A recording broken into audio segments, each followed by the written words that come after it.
Secretary Cohen, how important were the tapes in affecting the attitudes and positions of people on the Judiciary Committee?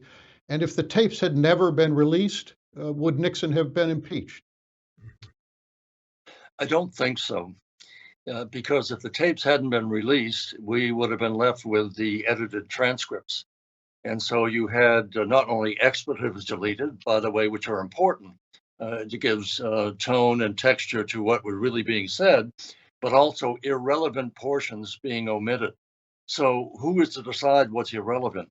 And at one point, President Nixon tried to get a deal worked out with the special prosecutor that John Stennis would listen to the tapes. Well, of course, John Stennis was hard of hearing for openers. And so that didn't go down very well.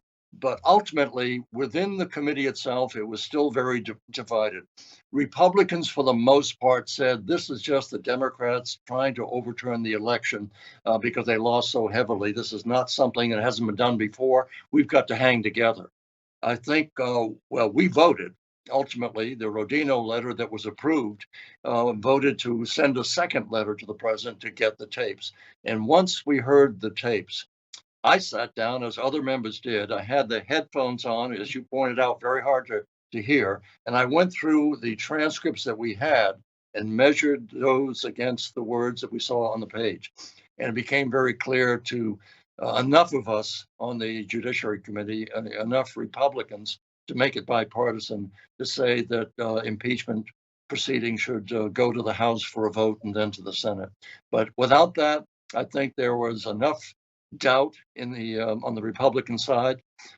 Certainly, there was still Tom Railsback, Henry Smith, Ham Fish Jr., et cetera, Caldwell Butler in particular, members who were really concerned with the edited transcripts. But once the tapes came through, I think that pushed even the most conservative of the Republicans to say that there were impeachable offenses that we believe needed to be brought to the full House and then to the Senate.